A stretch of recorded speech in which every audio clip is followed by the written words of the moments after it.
السلام علیکم ورحمۃ اللہ وبرکاتہ۔ میرا نام شاہد ہے اور میرا یوٹیوب کا چینل کا نام اسلامک ہسٹری چینل ہے، اور یہ جو دیکھ رہے ہیں یہ حضور صلی اللہ علیہ وسلم کے آخری نشانی ہے۔ علیہ وسلم کی پیدائش کے وقت جو ہے نا درار پڑی تھی اس کسرا کے اس محل کے اندر۔ یہ درار آپ دیکھ رہے ہیں، اللہ المستعان، 1400 سال گزرنے کے باوجود آج تک اس محل کے اندر جو درار پڑی ہوئی منظر ہے اس محل کا، یہ آپ دیکھ رہے ہیں۔ یہاں پر انہوں نے یہ بند کیا ہوا ہے، کوشش کرتے ہیں ہم انٹر ہوتے ہیں اندر اور آپ کو اندر سے یہ محل دکھاتے ہیں اور وہ جگہ بھی دکھاتے ہیں جو نبی صلی اللہ علیہ وآلہ وسلم کی ولادت کی وجہ سے جو ہے جس کے اندر درار پڑ گئی تھی۔ اور یہ محل کسرا کا ایسا محل ہے جو اس طرح کا ایک گنبد بنا ہوا ہے، یعنی دنیا کا سب سے بڑا گنبد ہے جو اینٹوں سے بنا ہوا ہے۔ یہ آپ دیکھ سکتے ہیں یہاں پر اینٹیں لگی ہوئی ہیں، یہ نبی صلی اللہ علیہ وآلہ وسلم کے دور سے یہ محل بنا ہوا ہے، یعنی اس محل کو بنے ہوئے تقریباً 1400 سال سے زیادہ ہو چکے ہیں۔ یہ ابھی تک اپنی اصلی حالت کے اندر موجود ہے، تقریباً اس کی دیواریں موجود ہیں۔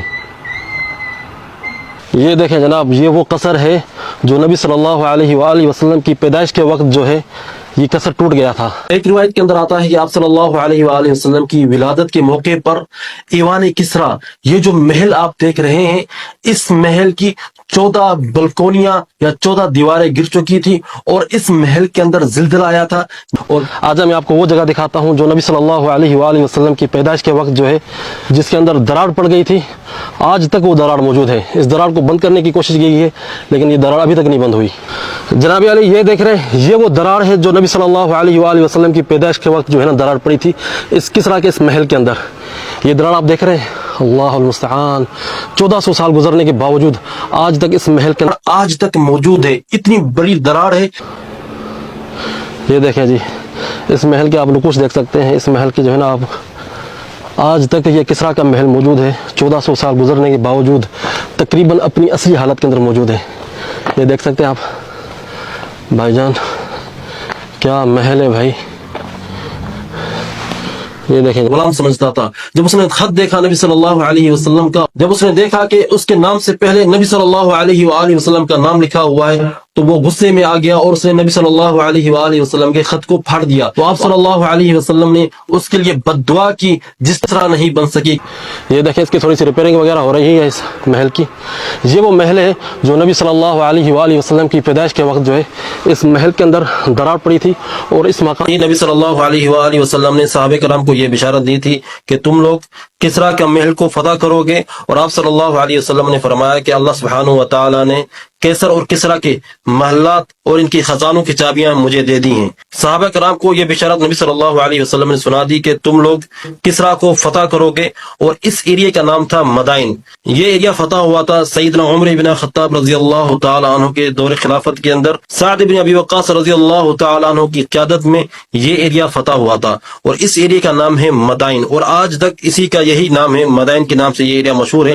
یہ جو محل دیکھ رہے ہیں یہ کسرا کا بہت بڑا محل تھا، اس کا شاہی ایوان یہاں پر تھا۔ اس محل کا یہ کچھ حصہ باقی موجود ہے جو آپ دیکھ رہے ہیں، باقی یہ بہت بڑا محل تھا جو وقت اور حالات کی وجہ سے جو ہے ٹوٹ چکا ہے۔ اور بہت ساری احادیث کے اندر آپ صلی اللہ علیہ وآلہ وسلم نے صحابہ کرام کو بشارت دی تھی کسرا کے اس محل کو فتح کرنے کی۔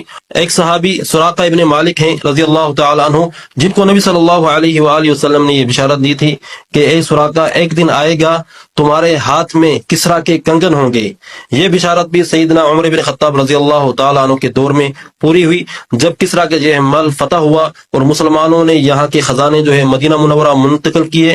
اس دوران کسرا کے کنگن بھی مدینہ منورہ پہنچے اور وہ کنگن سراقہ ابن مالک رضی اللہ تعالی عنہ کے حصے میں آئے، اور اسی طرح سے نبی صلی اللہ علیہ وسلم کی بشارت پوری ہوئی۔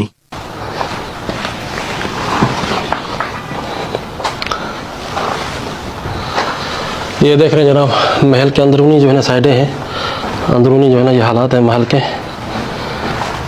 یہ ہے وہ دیواریں جو صحابہ کے نام نے فتح کی تھی، یہ ہے وہ ایریا۔ یہ عمارت دیکھ کے میں بہت زیادہ ایکسائٹڈ تھا کہ یہ وہ عمارت ہے جو نبی صلی اللہ علیہ وآلہ وسلم کے دور میں موجود تھی، اور آپ صلی اللہ علیہ وسلم نے بشارت سنائی تھی، اس بشارت کو ہم اپنی آنکھوں سے دیکھ رہے ہیں۔ اور یہ وہ بلڈنگ ہے جو صحابہ کرام کے دور میں تھی، یعنی کہ صحابہ کرام کے دور میں بھی اس طرح کی عمارتیں اور اس طرح کی بلڈنگ ہوا کرتی تھیں۔ صحابی رسول سعد بن ابی وقاص رضی اللہ تعالی عنہ نے یہ شہر فتح کیا تھا 16 ہجری کو، یعنی کہ اس بلڈنگ کو